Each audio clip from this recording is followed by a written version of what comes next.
What I'm about to tell you happened exactly 2 years ago, during a time when the only thing I truly wanted was to forget that we had just stepped into a brand new year.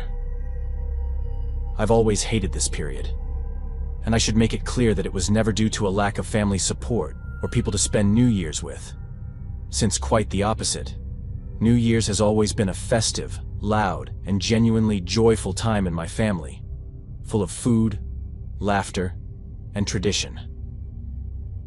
What I've always despised, however, were New Year's resolutions, and the whole premise that now, suddenly, everything was supposed to change simply because the calendar had flipped, as if starting a new year automatically meant starting a new life. Something I've always found deeply dishonest, because in my mind, people cling to that idea to fool themselves, failing to understand that real change happens every single day through the choices we make. That being said, now that you understand a bit better why, at the beginning of every year, I feel an almost physical need to distance myself, especially from social media and society in general. It'll make more sense why I decided to go hiking and camping alone in the forests that surround my town. I've lived my entire life in the state of Pennsylvania, in a relatively remote rural area. Not remote in the extreme, storybook sense where civilization barely exists, but remote enough that not much ever really happens. And growing up there meant that the forest and the mountains were always a central part of my life. I loved them, and I spent a huge portion of my childhood exploring them, because my parents used to take me and my brother on long hikes and taught us how to survive out there, how to read the terrain, how to respect nature and its animals, and how not to panic when things didn't go exactly as planned. Which is why, when I left my house on January 1st and headed straight toward the forest, I wasn't intimidated in the slightest. I'd been doing this my whole life. Originally, I planned to start my hike from a trail very close to my house, but I had heard that heavy snow had blocked the access point, and since it was still New Year's Day, the road hadn't been cleared yet. So instead, I ended up choosing a different entry point, one that was farther away and that I had never personally used before. Even so, that didn't concern me much, because to me, a forest is a forest. The rules are the same, the dangers are the same, and the precautions you need to take don't suddenly change just because the area is unfamiliar. Still, almost immediately after entering the woods, I felt something was wrong. I can't explain exactly what it was, and I don't want this to sound like a cheap cliché, but it's the truth. The forest looked exactly the same as it always had. Quiet, snow-covered, and still. Yet I felt like I was being watched constantly. Even though there were no voices, no footsteps, and nothing rational that should have made me feel that way. And despite trying to convince myself that it was all in my head, the feeling refused to leave. Looking back, I know I should have listened to my instinct and turned around. Maybe explored a different area, or just gone home altogether. But because I couldn't find a logical explanation for that sensation, and because I've always needed logic to justify my decisions, I convinced myself that the smartest thing to do was to keep going. As time passed, the feeling didn't fade. Instead, it intensified. Sometimes to the point where I would suddenly stop and turn around, scanning the trail behind me and the trees around it, fully expecting to see someone walking just a few steps back. Every single time, all I saw was an empty path, which brought a strange mix of relief and unease, because the absence of proof didn't make the feeling go away. Eventually, overwhelmed by that constant sensation and afraid that I might just be spiraling into paranoia, I decided it would be best to call it a day, find a place that felt safe enough, set up camp, and try to sleep as early as possible, telling myself that the next day would be different and that everything would feel normal again. It didn't take long to find a spot that seemed ideal, with snow packed just right to pitch the tent securely, and once everything was set up, I went through my usual camping routine, making a simple dinner, preparing some tea, and watching a few downloaded gaming videos or whatever else I had on my phone to pass the time. I don't remember what I watched that night, only that I felt completely exhausted and ended up falling asleep much earlier than I normally would. I woke up suddenly at 11:30 p.m. with a feeling of pure dread, because I was certain I had just heard someone outside my tent say hello. On its own, hello is a harmless word, almost friendly. But hearing it in the middle of the night, deep in the forest, was absolutely terrifying. And when I heard it a second time, I physically felt every hair on my body stand on end. I hesitated, debating whether I should open the tent or stay inside. But the thought of remaining in complete darkness while someone stood just outside felt worse than facing whoever it was. So I grabbed the knife I always carry with me and slowly unzipped the tent. Standing there was one of the strangest men I have ever seen in my life. His face felt completely out of place in that setting, and he had the most unsettling combination of expressions I've ever encountered, somehow managing to look both harmless and deeply disturbing at the same time. His smile was far too wide, frozen on his face, and his eyes were off in a way I can't fully explain. Empty, but clearly hiding something beneath the surface. In his hand, he held a knife, angled in a way that left no doubt about how easily it could be used against me. And while there was no question in my mind that his intentions were probably violent, there was something about him that didn't fit together logically. In a strange way, I remember thinking that if I'd seen that same man in a kindergarten playground, without the knife, I probably wouldn't have thought twice about him. And that contradiction alone made everything feel even more wrong. My mind was racing, filled with opposing thoughts. And the first clear realization I had was that running to my pickup truck would be pointless. I felt frozen, not just because of the immediate threat, but because this was the confirmation I hadn't wanted. That he had been following me the entire day. Almost immediately after that realization, another question surfaced. If he had been following me, why hadn't he done anything sooner? And why hadn't he attacked me while I was asleep? Those thoughts collided in my head, and despite wanting to say something, anything, I realized I hadn't managed to speak a single word. Fear and shock have a way of silencing you completely. When I finally spoke, I told him I had a weapon. He didn't react the way I expected. He just smiled even wider, and calmly said that it didn't matter what I had, because my ending would be the same. And that, more than anything else, felt like a real threat. His smile never left his face, and all I could think about was how badly I wanted to wipe it away. That's when I remembered the thermos I had with me, filled with tea that was still boiling hot. I twisted the lid off and threw the scalding water straight into his eyes. As he stumbled backward, screaming, I grabbed my emergency backpack and ran. I wasn't running blindly or panicking without direction. I knew exactly where I was going. Straight toward the nearest town, only a few miles away. And if everything went right, I figured I could reach it in under 2 hours. Several times, I glanced over my shoulder to make sure he wasn't behind me.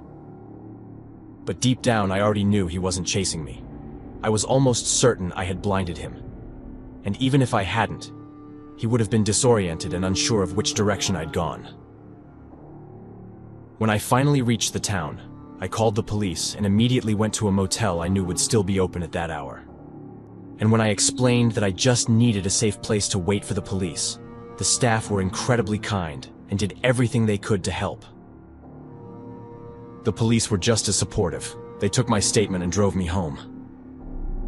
But it wasn't until the next day that they went back to the campsite.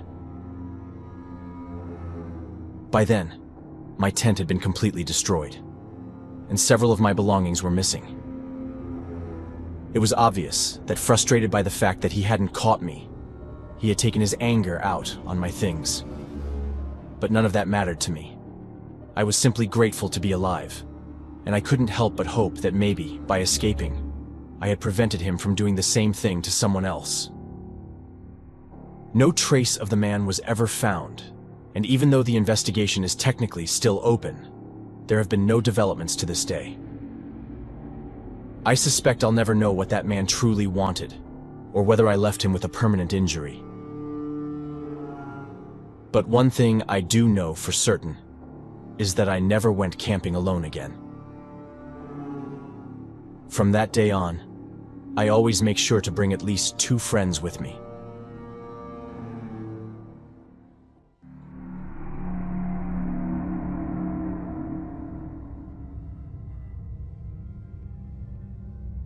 What I'm about to describe happened a little over 3 years ago, during a stretch of my life when I still believed that spending time in nature was one of the safest ways to clear my head. Because back then, I associated the forest with silence, isolation, and control, not danger, and certainly not the kind of fear that stays with you long after the moment itself has passed. At that time, I was living in northern Pennsylvania, working a job that paid the bills but drained me mentally, and whenever I had a free weekend, I tried to disappear into the woods for a night or two, convincing myself that being away from everything would somehow reset whatever felt broken inside me. I also know that a large part of you won't believe what we saw that night, but the truth is that we did see it. And even though we don't understand it, all 3 of us know, without any doubt, that it was real. That particular trip wasn't planned impulsively. It wasn't something I did alone, because I was joined by 2 close friends, people I trusted completely, both physically capable and experienced outdoors, to the point where none of us felt even remotely concerned about safety. We chose a familiar stretch of forest, one we had visited before during daylight hours. And although it was deep enough to feel isolated, it wasn't far from old logging roads and abandoned trails, which gave us a false sense of reassurance. We arrived in the late afternoon, hiked for a couple of hours, and set up camp just as the light started to fade. And everything about the environment felt normal, almost disappointingly so, with the air cold but manageable, the forest quiet except for the occasional wind moving through the trees, and absolutely nothing to suggest that the night ahead would be any different from the dozens of other nights we had spent outdoors together. We cooked, ate, talked for a while, and eventually settled into our sleeping bags, confident that the hardest part of the trip was already behind us. At some point during the night, I woke up because I thought one of my friends had gotten up to go to the bathroom. Since I wasn't fully awake, and there was no real reason for me to get up as well, I stayed where I was, suspended in that half-asleep state, still drowsy, but slightly alert. That was when, somewhere in the distance, I thought I heard a scream. I sat up immediately, confused, convincing myself that I had probably just dreamed the sound. As my awareness sharpened, I became conscious of movement outside the tent. Not footsteps exactly, but the unmistakable sound of weight shifting against leaves and branches. Could it have been one of my friends? I looked around and saw that both of them were still inside the tent with me. I focused on their breathing, trying to calm myself and convince myself that I was overreacting. But one by one, I felt them wake up as well. Not through words or obvious movement, but through that subtle shift in the air. The shared tension that settles in when multiple people realize that something isn't right. I asked them if they had heard a scream, and both of them shook their heads no, but immediately sat up and stayed alert with me. That was when we heard one of the most terrifying sounds I have ever heard in my life. Made even worse by the fact that we were in the middle of nowhere, in the dead of night. It sounded like a woman, or several women, screaming and whispering at the same time. It didn't sound real at all, and I honestly believe that if they hadn't been there with me and if all three of us hadn't heard it, I would have doubted my own sanity. That was when Manuel, one of my friends, decided he was going to unzip the tent and try to understand what was happening. I felt completely petrified where I was, because I'm the only one in the group who believes in paranormal things, and what we were experiencing felt exactly like that to me. I was absolutely terrified. Manuel quickly pulled his head back inside the tent and, with the most chilling voice I've ever heard come out of another human being, said that there was a woman standing outside. The sound had started again, and it was impossible for it to be just one woman. I told him it had to be several. I tried to look through the small window of the tent, and that was when I saw her. She was completely dressed in white, with long black hair, and an expression that was completely empty, completely dead. In that moment, I knew that one of two things was true. Either I was looking at someone who was extremely close to death, or I was looking at someone who had already died. My friends noticed my panic and looked outside the tent again, and that was when I heard Juan say that she was floating. I didn't need to hear anything else. I immediately said that we had to get out of there. I didn't care who she was. I didn't care why she was making that sound. I just wanted to leave. There was no discussion. Both of them agreed with me instantly, grabbed their backpacks, and we took off running away from the campsite. As I ran, I was terrified of breaking an ankle because I felt completely out of control, sprinting across uneven ground with a flashlight that didn't shine straight ahead, but bounced wildly with every step I took. Fortunately, we hadn't gone too far from the car, and in less than 30 minutes we were inside it, speeding away as fast as we could. To this day, I still don't understand what I saw. I don't understand the sound, and I don't understand what that woman was. All I know is that she wasn't from this world, and the noise she made is so deeply embedded in me that I'm certain I could be old and still hear it echoing inside my head. We never went camping again, and we never walked the Appalachian trails again. I regret that, because it was something I truly loved. But like I said before, I believe in the supernatural, and those mountains breathe things that we are not capable of understanding.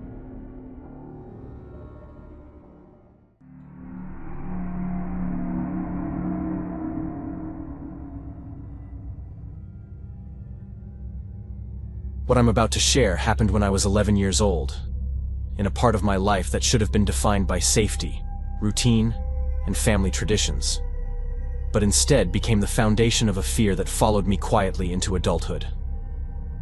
I grew up in a remote area of West Virginia, the kind of place with so few residents that everyone knew each other by name, where neighbors didn't lock their doors, and where unfamiliar faces were immediately noticed and talked about. It was a place where trust wasn't something you earned. It was something you were born into, simply by being part of the community. Every year, right after the New Year's holidays, my parents and I would go camping in the forest near our home, continuing a tradition that had been started by my grandmother on my mother's side decades earlier. It wasn't just a trip, it was a ritual. We used those days to reflect on the year that had passed, talk about what we wanted to leave behind, and quietly set goals for the year ahead. It was always calm, reflective, and deeply personal, and I loved it more than any other tradition we had. It was, without question, the most important ritual in our family, and none of us could have imagined that one year would permanently destroy that sense of peace. I had grown up in those woods. Even at 11, I knew the trails, the terrain, and the seasonal changes well enough that my parents felt comfortable giving me a certain amount of freedom to explore on my own during the day. They trusted the forest, and more importantly, they trusted the people who lived around us. On the third day of the trip, I had wandered a short distance away from the campsite, collecting winter plants for a small notebook I kept, something between a hobby and a school project that I took very seriously. I was walking through the woods when I heard the sound. At first, it was distant and rhythmic, a constant noise that reminded me of metal striking packed snow. I remember stopping and listening, unsure whether to go back toward my parents or investigate further. I should have turned around immediately, but curiosity won. As I moved closer, the sound became clearer, heavier, and I realized it wasn't just metal hitting snow, but something being forcefully buried beneath it. I was a kid, and I was scared. But everything changed the moment I recognized the person responsible. It was our neighbor, a man I had known my entire life, someone who had watched me grow up, someone my parents trusted completely. Seeing him there filled me with instant relief, and without thinking twice, I let my guard down and acknowledged him. The reaction on his face is something I will never forget. For just a few seconds, I saw an expression that didn't belong to someone familiar. I still can't fully describe it, or even label it clearly as fear or shock, but I know I saw it, and I know it was real. He moved quickly, trying to conceal whatever he had been burying or digging up. But it was already too late. I had seen a human hand in the snow. My body went completely cold, and instinct took over. I ran. I didn't get far. He caught me easily, threw me to the ground, and at that point, I was screaming uncontrollably, panicked beyond any ability to think clearly. He grabbed something, whether it was already in his hand or within reach, I don't know, and struck me hard in the head. Everything after that went dark. I woke up in agony, my head throbbing, my mouth gagged, and my hands bound. He was calm in a way that made everything worse, calculated and frighteningly composed. He made it clear that I had two choices. I could disappear right there, buried in the forest, where no one would ever find me, or I could leave and never tell anyone what I had seen. I was a child, terrified, barely able to process what was happening, and I agreed immediately, desperate to survive. Before letting me go, he made sure I understood that if I ever spoke about it, he would find me again, and he wouldn't stop with me. He would hurt my parents too. Then he released me. I ran in a blind panic, disoriented, freezing, completely lost. I don't know how long I wandered, but the next day I was found by a group of volunteers. My parents had reported me missing, and search efforts were already underway. I told everyone that I had gotten lost and hit my head on a tree. The hospital report said otherwise, noting that the injury was consistent with a powerful blow from an object, not an accidental fall. For a while, my parents were suspected. I remember the tension, the quiet conversations, the looks. Then, suddenly, the investigation shifted away from them. I never learned exactly why. For years after that, I lived in constant fear. Every time I saw that man, every time he spoke to my parents, like nothing had ever happened, something inside me twisted. I felt sick watching him smile, watching him exist freely, knowing what I knew. My mother noticed that I had changed, that I was quieter, more anxious. But she assumed it was trauma, stress, something that would eventually fade. It didn't. Eventually, we moved away. I grew up, reached adulthood, and finally went to the police to report everything that had happened all those years earlier. They listened. They took me seriously.